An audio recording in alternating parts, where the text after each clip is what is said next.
Firman Tuhan Februari ini kita akan bicara tentang family. Kita akan bicara tentang keluarga. Nah, jadi hari ini kita akan masuk di dalam satu seri firman Tuhan baru. Saya sudah kasih tahu tadi judulnya, topiknya tentang keluarga.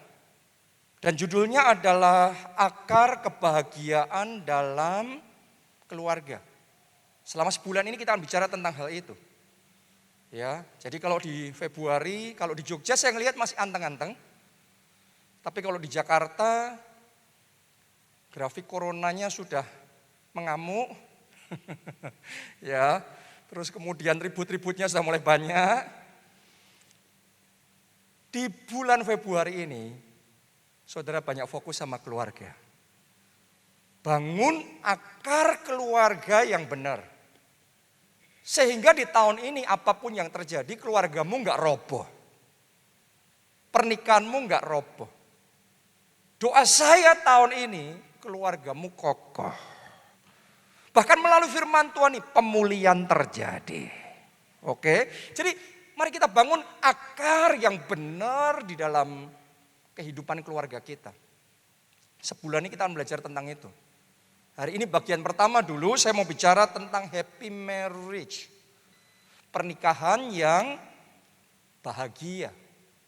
Tahukah saudara, desain awalnya Tuhan menciptakan yang namanya pernikahan adalah supaya kita punya pernikahan yang bahagia. Makanya ketika Tuhan menciptakan Adam, terus kemudian setelah itu Hawa, Tuhan taruh mereka di mana? Taman Eden. Tahukah saudara, Eden itu artinya pleasure. Artinya kesenangan. Tuhan taruh Adam dan Hawa di tempat yang penuh kesenangan. Di Taman Eden, tempat yang nikmat, tempat yang menyenangkan. Di Taman Eden itu dialiri sama sungai yang membuat semua taman itu hijau, segar, bagus, subur. Buahnya melimpah. Indah sekali mereka ada di sana. Jadi yang Tuhan mau ketika kita masuk dalam pernikahan, kita bisa mengalami Eden di bumi. Kita bisa mengalami pleasure di bumi, kenikmatan, kesukaan di bumi. Kita bisa mengalami surga di bumi. Saya berdoa melalui firman Tuhan ini, saudara yang sudah menikah, mulai hari ini pemulihan terjadi. Dan surga di bumi engkau bisa rasakan di dalam pernikahanmu. Oke, ya. Masalahnya banyak orang belum ngalami itu. Saya tahu banyak orang yang menikah bukan ngalami surga di bumi, sebaliknya neraka di bumi isinya masalah, isinya bertengkar, isinya sakit hati, stres, depresi. Tapi saya percaya kalau firman Tuhan disampaikan tidak pernah kebetulan. Tuhan punya rencana. Buat Anda yang mengalami pergumulan di dalam pernikahan saudara, ayo kita baca 1 Korintus 10 ayatnya yang ke-13. Pencobaan-pencobaan yang kamu alami ialah apa? Ialah apa? Pencobaan biasa. Alkitab yang ngomong. Mungkin yang Anda rasakan masalahmu luar biasa. Urusan dalam pernikahanmu luar biasa.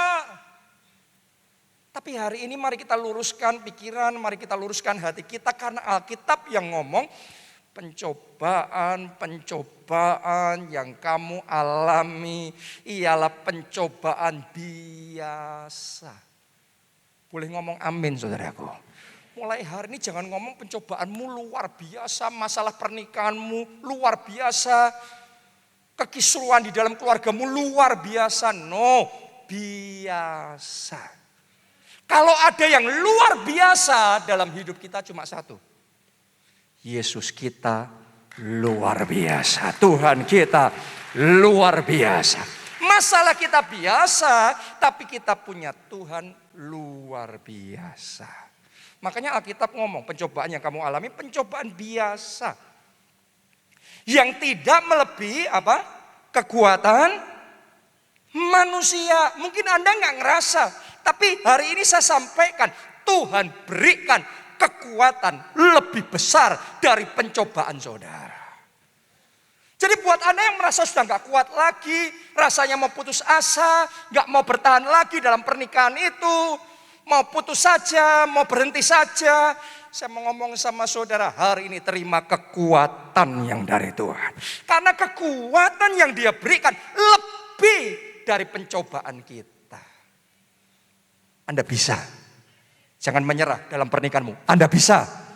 Tuhanmu yang luar biasa menolong saudara dan memberi kekuatan kepada saudara. Amin. Sebab Allah setia dan karena itu Ia tidak akan membiarkan kamu dicobai melampaui kekuatanmu. Pada waktu kamu dicobai, berarti akan datang pencobaan itu. Karena ditulis pada waktu kamu dicobai, bukan jika. Kalau jika bisa jika ya, bisa jika tidak. Tapi kalau pada waktu berarti semua orang pasti dicobai. Nah, ketika pencobaan itu datang, pada waktu kamu dicobai, Ia akan memberikan kepadamu apa? Yang keras apa? Jalan keluar sehingga kamu dapat menanggungnya. Hari ini jalan keluar, terima itu dalam hidup saudara, terima itu dalam keluarga saudara, terima itu dalam pernikahan saudara, terima itu dalam pekerjaan, dalam keuangan, terima di dalam nama Tuhan Yesus. Fokusnya jangan terus kesusahannya, fokusnya jalan keluarnya. Kalau engkau selalu fokus di dalam kesulitannya, saudara jadi putus asa. Karena yang namanya pencobaan, namanya masalah, kita fokus terus. Sesuatu yang kecil, kita fokus, kita ngeliatnya tambah lama tambah apa? Besar. Tapi kalau fokus kita yang lain, tambah lama tambah kecil. Masalah juga gitu. Kalau kita selalu mikirinnya masalah, menghayatinya masalah, merenungkannya masalah, masalah kecil kerasanya seton. Berat. Banyak orang ngerasa gak kuat dalam masalahnya. Kenapa? Karena menghayati masalahnya berat sekali. Kalau ada yang perlu kita hayati, kita pikirkan, kita renungkan, ialah firman Tuhan.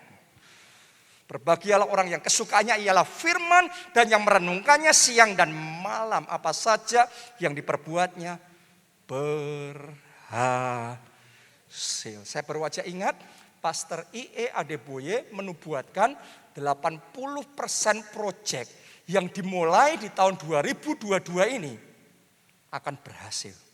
Jadi akan ada orang-orang di tempat ini, walaupun 2022 ini banyak tantangan, banyak masalah, tapi Tuhan kasih rema, Tuhan kasih ide, Tuhan kasih visi. Anda mulai proyek di 2022, urapan Tuhan turun atas hidup saudara, Tuhan menyertai dan engkau akan berhasil. Katakan amin. Tepuk tangannya pula yang meriah buat Tuhan kita. Haleluya. Jadi tahun ini keluargamu dipulihkan. Tahun ini pernikahanmu dipulihkan.